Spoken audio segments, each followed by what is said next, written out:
I'm looking for the numbers first and foremost, and then contextual intelligence to inform us and give us a clearer picture.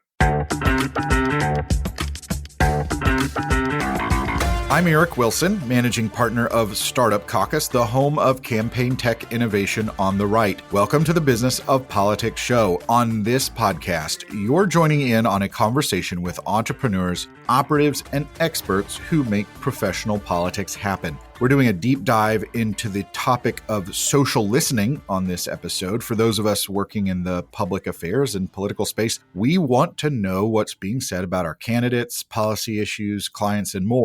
But the challenge is there's so much data and so much noise that it's hard to separate what matters. And that's where social listening comes in. To help us understand the world of social listening, we're joined by Zack, Condry, founder of Echo, a data-focused digital corporate communications firm that helps companies mitigate risk and dampen complex issues affecting their reputation. Zack started his career in the political campaign world before transitioning to public affairs and corporate communications. Zack, social listening has become a sort of buzzword. So let's begin by defining what it is and what it isn't. So what's your 2-minute pitch on explaining social listening? Yeah, so the best digital listening or digital monitoring uses publicly available mentions on Twitter, Reddit, forums, Q&A platforms, Sina Weibo, but also broadcast news and, LexisNexis inputs. And ultimately, all of these things, they're on digital. But they're not exclusively social.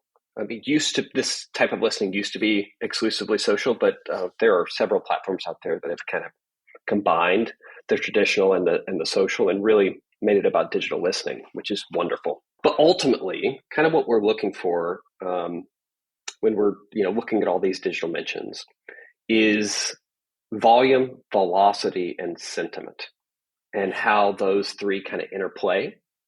And then when we look at those three kind of foundational elements, we add a fourth in, which is influence. The individual talking or the organization talking and influencing the conversation. How credible are they? Do they hold authority within the matter that we're researching? All of those four things kind of working together really help us understand how a client or issue or trade association is being perceived within the digital environment. So it is more than it's media listening, not just social. I think maybe user generated content is probably a more encompassing term. And so you mentioned some of the platforms and data sources that go into social listening or digital listening monitoring. So what are those that get incorporated into these products? Well, it all depends. You get what you pay for. There's some that will get you Twitter. There's also media monitoring, which you can do like a Cision, for instance, pretty cheap media monitoring. But once you start, so that when you say media monitoring, that's broadcast cable TV, print newspapers, things like that. Yeah, and even then you can get them hacked up. There's a separate broadcast listening tool. There's a separate kind of news publication only listening tool. And I've seen people do this before, but it's really cumbersome and can spit out kind of messed up data. People kind of cobble together their own listening solution. If you have the resources, my recommendation is to kind of go to one of these premier type platforms and that cobbles it all together, uses AI to help build out sentiment, and then spits out really pretty reports, or at least kind of graphs and data visualization. It really helps kind of contextualize the environment when you've got a robust platform. Got it. So we've got sort of your, let's say, legacy media that is going into some of these platforms. Twitter. What are some other sources that are typically included under the umbrella of social listening? Reddit. we've seen Reddit really come up in terms of, it was always kind of a popular platform, but from a news discussion, news engagement, it's really starting to come up. People on Reddit like to talk about companies. They like to talk about how they feel about companies, and that is getting more and more prevalent. So Reddit is a big one. Quora, or various forums, those are quite popular on the social listening platforms. And then it all depends on kind of it depends on what the listening platform's goal is, right? Are they focused on crisis? Are they focused on brand engagement? Then it kind of gets a little specific of, okay, so you're picking a platform based on the type of work that you're doing. What is then included, right? So, for instance, I use one called Signal. Use several of them, but the one I currently use is Signal. I like them a lot. And they try to be as robust as possible. So they include Sina Weibo, for instance, or VK which is another one. for our listeners are popular social platforms in China and Russia, respectively. Yeah, which are typically pretty walled gardens, but with the right keywords and the appropriate client can get some really good actionable intelligence. So, I think Reddit is definitely one that I think has shot onto a lot of people's radars post Wall Street bets. When you saw GameStop, AMC, the sort of meme stocks, it really is interesting. You can go into the rabbit holes, particularly these gig economy companies. So I'm thinking about like DoorDash, big retail. They have really active subreddits where people are in there complaining about things. So again, if you're not keeping an eye on that and you're one of these broader brands, it's something. Twitter was another interesting one that I think is worth discussing, because we're looking at a huge increase in the cost of the Twitter API. That I think is going to make it cost prohibitive to a lot of platforms. Unclear how that affects some of these bigger media monitoring sources, but that certainly may impact platforms' ability to plug into Twitter. Share with us what we would consider social media, but that can't be monitored from typical social listening tools. Yeah, well, let me tackle Reddit and Twitter real quick. Yeah. Because it's kind of top of mind. So Reddit is really good for B2C. At least if you're B2C or have a kind of a niche type issue that generates loyalty or disloyalty. Think car manufacturers or a television network like an HBO or something. Anything that can garner loyalty from a consumer standpoint, there's probably a subreddit about it. And if a client has a really difficult issue, you'll see that subreddit see the popularity kick up, and it's really interesting to kind of follow users that engage and who starts the most threads and all of that. It's really interesting to sit and watch, and incredibly informative, particularly for these kind of B2C companies. Now, if there's a niche B2B or some obscure manufacturer of whatever, there's probably not Reddit conversation directly, or a subreddit directly focus on that company organization, but you're probably going to get it elsewhere. In, say, it's an environmental issue, there's probably hundreds of environmental subreddits that will probably be discussing your client. And then on Twitter, I totally agree with you on the API. One way that individuals can kind of understand the Twitter environment, and it's kind of a horse and buggy way to do it, but it is pretty good, is Twitter Advanced Search. Not a lot of people kind of readily know it exists. Yeah, it's kind of hard to find. It is, and it's kind of clunky, and it's definitely reactive. You gotta stay on it. But if you are interested in understanding kind of a Twitter snapshot of what's going on at that moment in time, Twitter Advanced Search is pretty handy. Okay, so we've got a lot of public data sources, but then there's some obvious ones that we can't get into, like WhatsApp or Facebook Messenger, right? Where those are private, you can't monitor them. But then one that I get asked a lot about is Facebook, right? If Facebook is sort of notoriously difficult for monitoring conversation in a lot of the privacy settings. So what are the blind spots that people need to be aware of? Facebook, Instagram, LinkedIn are the top sort of big three that are quite difficult to monitor for from a publicly available post standpoint. My recommendation would be, if you're on the trade association side or a client side, go in and look within the platform, within kind of your own walled garden, to understand engagement, how individuals are talking about you, who are the big influencers. But it's quite difficult to look outside those castle walls on those platforms. Now, there's search functionality, but we don't know who's hidden behind some privacy Right. filters or what have you. And we don't frankly know how any of those platforms, how their search functionality works with the algorithm. Quite difficult. The one, though, that is the need to monitor might go away very quickly. TikTok is incredibly difficult to monitor for. There are some And is that just platforms. because they don't provide access, or it's so new? Yeah, they used to not provide access. They're getting a lot better at it. That's all relative when you're talking about TikTok, right? But Right.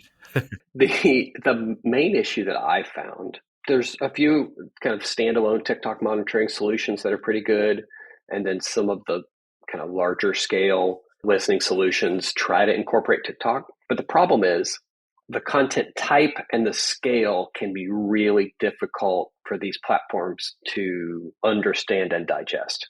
Right? I Right. mean, So if you're dealing with video, you've got to transcribe it. You don't know what's in the video, that kind of thing. yeah, like it's only based on hashtags, and maybe titles of the video. Because let me step back. All of this listening is based off of keywords. Right.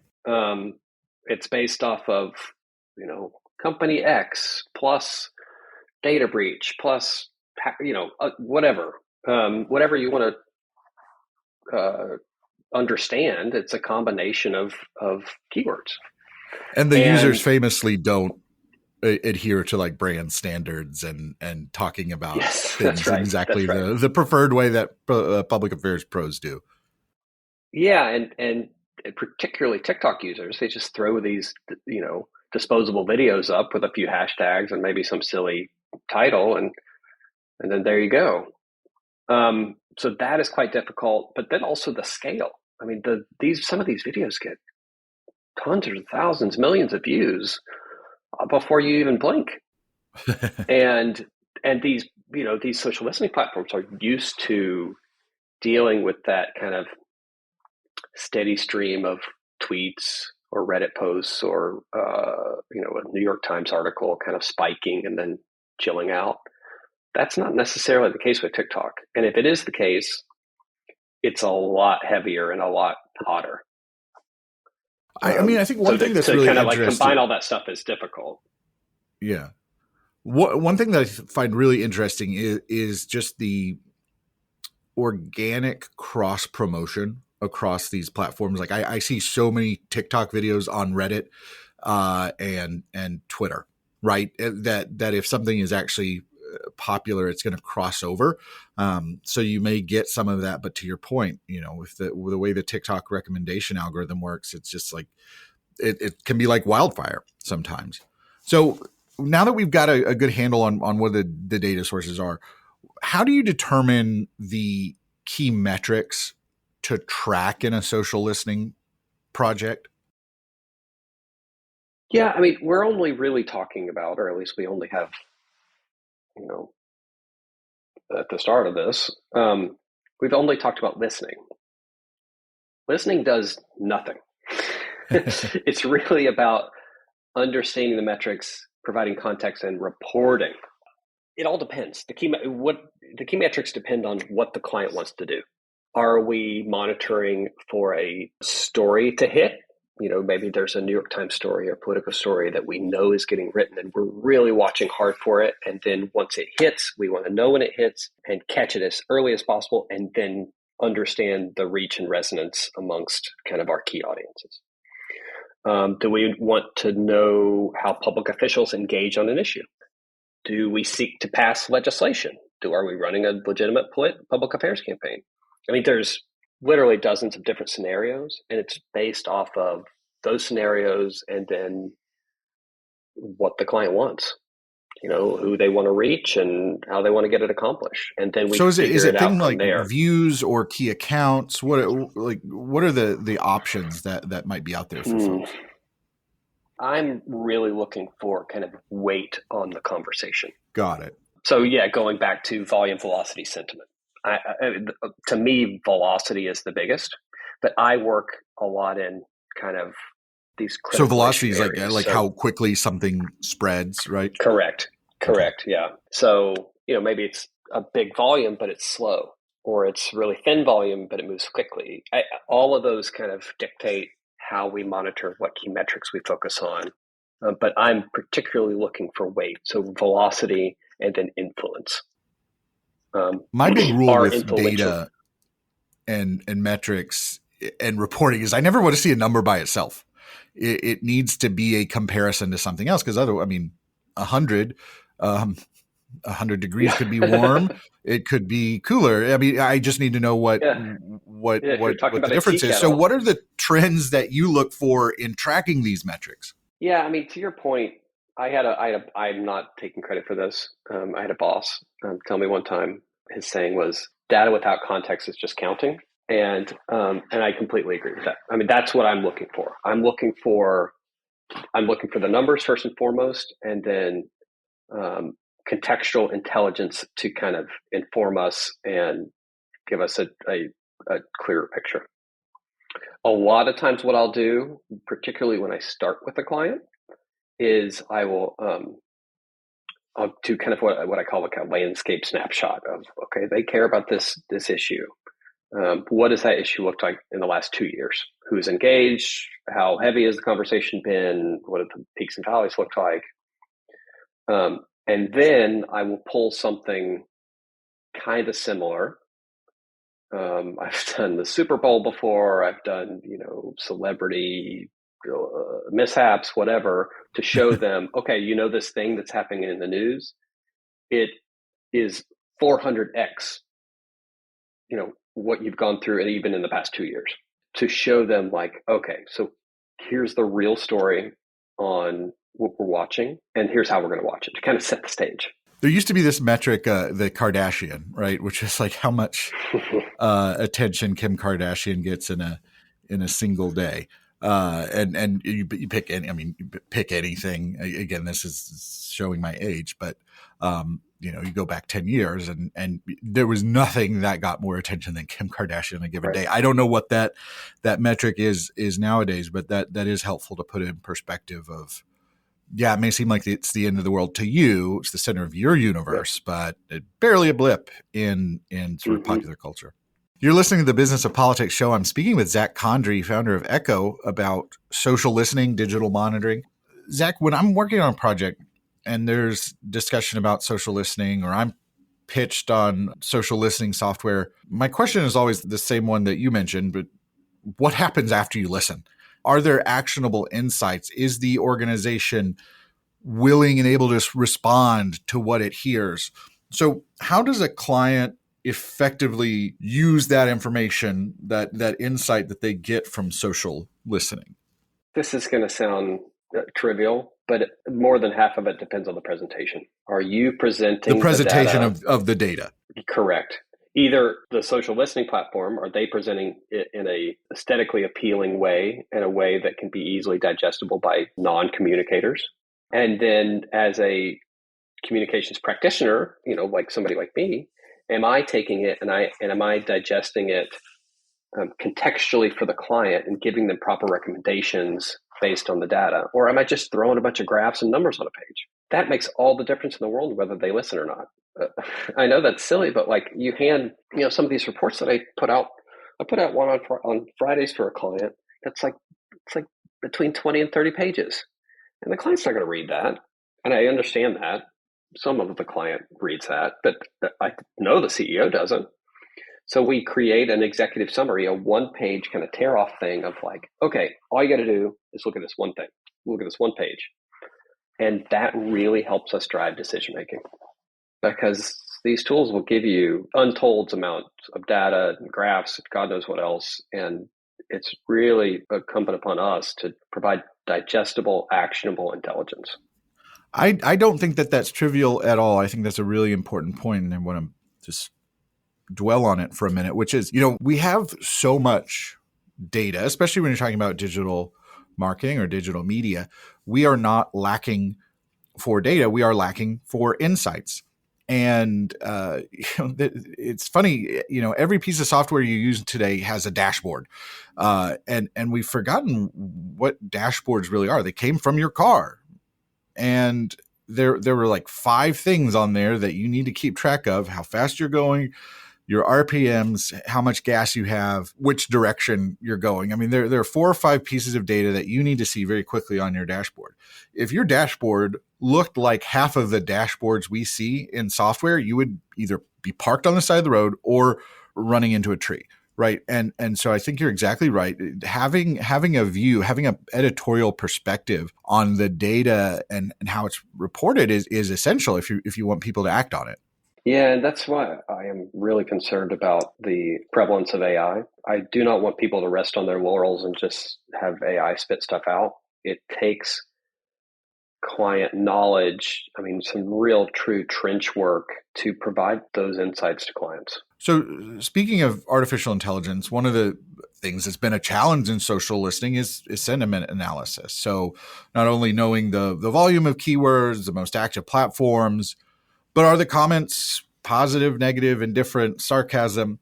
How have we seen advancements in artificial intelligence, AI, specifically with these large language models like we're seeing with ChatGPT, GPT-4 now? How have those improved sentiment analysis in social listening? I haven't really seen it improve. It's improved kind of gradually over time. One thing that again, I kind of work on these critical type issues. And one thing I've seen, yes, sarcasm is often criticized aspect of AI sentiment, but it's also like I worked for a big hospital system and we would do digital monitoring for the big hospital system and their competitors and kind of the US hospital landscape. It's primarily negative, both kind of because it's the hospital system and people are pretty critical, but also you're talking about death and cancer and sickness and illness and nurses strikes and all this stuff. It's negative. And AI sentiment is not great for stuff like that. It doesn't really provide kind of that under the hood level of sentiment analysis that you really need for these negative leaning clients. Right. Like if your benchmark is 0, in terms of sentiment. Yeah. Yeah, so like that's actually where I've found that AI sentiment analysis is lacking recently is like are on these issues that are pre-negative. Right. Okay, well, sentiment analysis doesn't even matter, and when you dig into it, it's all messed up. Because somebody could be posting about something good happening with someone's cancer, cancer cure or whatever. And I've seen it happen. AI classifies that as negative because cancer is involved. yeah. Right, exactly. So it's tough with those types of issues. I think it'd probably be less so with trade associations and kind of more neutral issues. And I definitely use it, but that right. is definitely it has its limitations. I've seen recently, for sure. So, Zack, you alluded to the use case for social listening. If you're a brand, consumer packaged good or service, the B2C, like an airline, for example, is pretty obvious. But how does a public affairs client like a trade association benefit from social listening? Unless you're kind of one of the top 20 trade associations, nobody cares about the organization. They care about the issue. Right. So I think really solid, consistent issue monitoring can be so helpful in public affairs. There's the same sort of thing, but from a government relations standpoint, from a lobbying perspective, that's half of what lobbyists do is they say, oh, well, I talked to this subcommittee member and he thinks that XYZ, which is incredibly valuable. But there's a whole other aspect that trade associations aren't paying attention to, and that's the digital environment of like, how are people actually talking about these issues? Yeah. What is that congressman's input? Yeah. That's right. I mean, for instance, the leading PFAS reporter, PFAS is those forever chemicals and stuff. The leading PFAS reporter is a guy that contracts. He's like a freelancer with The Guardian, UK-based publication, and he's a food critic for like a Detroit, Michigan independent newspaper. And so if you're a plastics company, if you're 3M, not a client, but they recently had some PFAS issues. If you're 3M, you care a lot about what this guy at The Guardian has to say, not necessarily, oh, we're worried about the New York Times and Washington Post. And social data gets us that. Right. So if you were just monitoring, let's just say your top 10 newspapers, you're going to miss out on a key driver that then spills over into social conversation and influences public officials heavily. And you can see it in the data as well of like, oh, okay, so X number of members follow this guy on Twitter, and with that kind of background landscape, you can see, oh, okay, so whenever he writes a piece on XYZ, 2 weeks later we have a hearing. Or whatever. Yeah. Okay. So Zack, what's something that a listener to this podcast can do to get started in social listening? Maybe dip a toe into the water without a big commitment of time or money, because these platforms, as you mentioned, are expensive, take a lot of time to learn and set up. You mentioned Twitter Advanced Search. Are there some other ways that people can start to see the power of social listening? And maybe this is silly, but I think just look at the analytics of the platforms you own. Look at Facebook, Instagram, Google Analytics, anything you can kind of get your hands on to understand how your audiences are engaging with you. How then do you refine what you put out? Who is engaging with the content? Is it your target audience? How do you align the content that you put out with your goals to reach them? I mean, I would say look inward first and foremost and understand the interplay of all of that data. I mean, that's kind of like social media marketing 101, right? Yeah, I mean, that's a really good point. And it's so obvious, but we need to be reminded of it, right? So don't go out and pay for more data if you're already ignoring the data that you've got. Yeah, that's right. That's exactly right. And then, for we talk about publicly available social listening. Twitter's advanced search function is really good. And there's a number of kind of low cost social monitoring platforms that you can cobble together and use. $100 a month, $200 a month type of deal to fit your needs. I mean, there's one that I actually particularly like for TikTok called Brand 24. It's not incredibly robust, but it kind of gets me exactly what I need for a certain client, and it's great. So I would say, use the search functionality as best as possible. The Reddit search functionality is a disaster. So apologies in advance if you go down that rabbit hole. But then also Google, social listening or kind of what you want to get accomplished and wade through those waters a little bit, because you could cobble together a decent solution for a few $100 a month. Now, if you wanted something big and robust, that's a whole other conversation. But if you want to dip your toes in, there's some low-cost options for sure. Well, my thanks to Zack Condry for a great conversation on this episode. You can learn more about his work and his firm Echo at the link in our show notes. If this episode made you a little bit smarter or gave you something to think about, all we ask is that you share it with a friend or colleague, and bonus, you look smart in the process as well. Remember to subscribe to the Business of Politics show wherever you get your podcasts, so you'll never miss an episode. You can also sign up for email updates and see past episodes at our website, businessofpoliticspodcast.com. With that, I'll say thanks for listening. We'll see you next time.